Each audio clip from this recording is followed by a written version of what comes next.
اسلامی تحریکات عہد جدید میں کورس کوڈ 1908 کا یونٹ نمبر 4 ہے، جس کا پوائنٹ نمبر 4 ہے جمعیت محمدیہ۔ جمعیت محمدیہ کا پس منظر اس کی پہلی ہیڈنگ ہے۔ جمعیت محمدیہ تحریک کے نام سے معروف انڈونیشیا کی یہ اصلاح پسند اسلامی تحریک ملک کے معروف مذہبی تنظیموں میں سے ایک ہے۔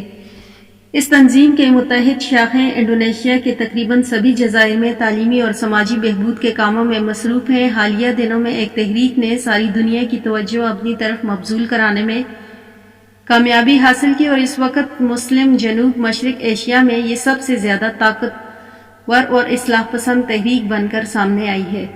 سماجی بہبود اور تعلیمی پروگراموں کے علاوہ اس تحریک کی جدوجہد میں سیاسی امور کو بھی خصوصیت حاصل ہے، اور اگرچہ اس کا اندراج انڈونیشیا کی سیاسی جماعتوں کی فہرست میں نہیں، پھر بھی انڈونیشیا کی سیاست پر اپنے گہرے اثرات رکھتی ہے۔ جمعیت محمدیہ کی سیاسی اہمیت کا اندازہ اس وقت دنیا کو ہوا جب اقتصادی بحران سے دوچار انڈونیشیا میں سابق صدر سہارتو کے خلاف طلباء کی بغاوت کا لاوا پھوٹ پڑا۔ ابتدا طلباء کا یہ مظاہرہ صرف جکارتا کے تعلیمی احاطوں تک محدود تھے، لیکن جیسے ہی جمعیت محمدیہ کے سربراہ امین رئیس نے طلباء کے مظاہروں کی حمایت کا اعلان کیا تو سہارتو کے خلاف ہونے والے مظاہروں میں جان آ گئی اور یہ مظاہرے پورے ملک میں پھیل گئے، تاکہ صدر سہارتو کو اقتدار سے دستبرداری کا اعلان کرنا پڑا۔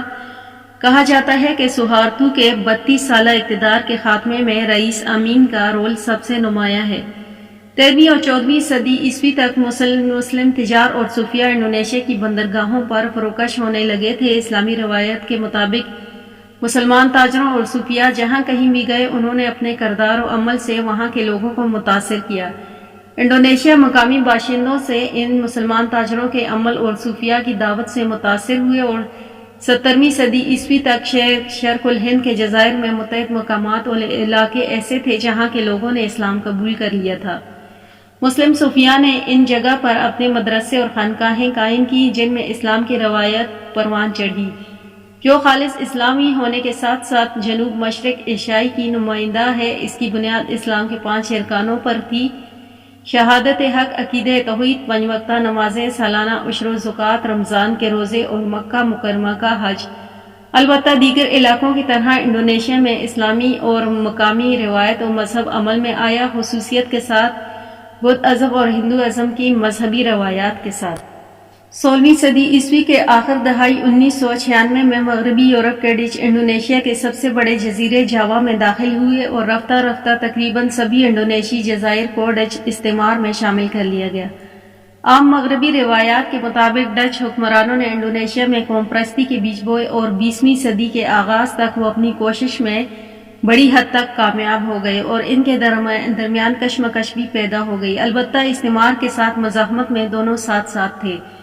اس دوران انڈونیشیا میں جو تعمیری اور سماجی تحریکات وجود میں آئیں، ان میں اصلاح پسند تحریک محمدیہ بہت اہم تھی۔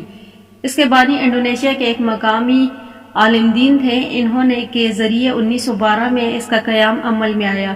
19ویں صدی عیسوی کے اواخر 20ویں صدی تک کے آغاز کا جہاں عالمی سطح پر مسلمانوں کا زوال اپنی انتہا عروج کو پہنچ رہا تھا، وہیں اس دوران مسلمانوں میں احیاء امت کی باقاعدہ تحریکیں نہ صحیح انفرادی کوششیں شروع ہو چکی تھی، جو آگے چل کر اصلاح پسند تحریک اور پھر احیاء امت کی تحریک کا حصہ بنی۔ اصلاح پسند تحریک کا سب سے بڑا کارنامہ یہ ہے کہ اس نے موجودہ دور میں قرآن و سنت کی واپسی کی طرف براہ راست دعوت دی۔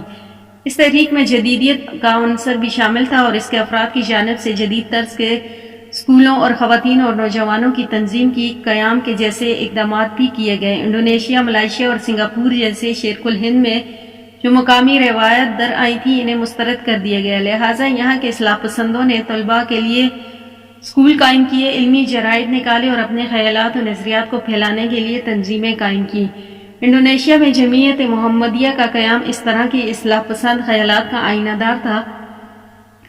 چونکہ یہ تحریک جاوا کے مقامی علماء کے درمیان سے ہی ابھر کر سامنے آتی تھی، اس لیے گویا روایت پسند علماء کے خلاف ایک طرح کی بغاوت تھی، لیکن چونکہ آغاز ہی سے ایسے علماء کی ایک تعداد کا دامن حاصل رہا، اس لیے پورے انڈونیشیا میں اس نے لاکھوں لوگوں کو متاثر کیا اور جگہ جگہ اس کی شاخیں قائم ہو گئیں۔ اس کی جانب سے باقاعدہ دعوتی تحریک چلائی گئی اور ان لوگوں نے اسپتال اور کلینک قائم کیے، غریبوں اور یتیموں کے لیے یتیم خانے بنوائے گئے، کتابیں، رسالے اور اخبارات شائع کیے، اور لیبر یونین، فارم کو آپریٹر، فیکٹریاں اور اسکول بھی قائم کیے گئے۔ اس تحریک نے اسلام سے اپنی دلچسپی اور محبتی کا ثبوت دیا، انڈونیشیا کی قوم پرستوں اور کمیونسٹوں کی تحریکات کا مقابلہ بھی کیا اور ایک کثیر عقائد و سماج میں خود ایک اہم نظریات اور اخلاقی تنظیم کی حیثیت سے برقرار رکھا۔ اس کی اگلی ہیڈنگ ہے جمعیت محمدیہ کا قیام۔ جمعیت محمدیہ کا قیام 18 نومبر 1921 کو جکارتا میں عمل آیا۔ اس کے مؤسس ایک مقامی عالم دین حاجی احمد دالان، پیدائشی نام محمد درویش تھا۔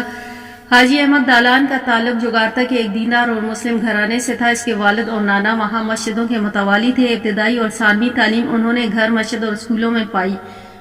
بعد ازاں اعلیٰ دینی تعلیم کے حصول کے غرض سے مکہ مکرمہ گئے۔ مکہ میں اپنے طویل قیام کے دوران انہوں نے قرآن و دینیات، علم نجوم اور دیگر علوم شریعہ کی تعلیم حاصل کی۔ مکہ میں قیام کے دوران ہی وہ مصر کے اصلاح پسند مفکر محمد عبدہ سے متاثر ہوئے اور ان کے علمی کام کا بغور مطالعہ کیا۔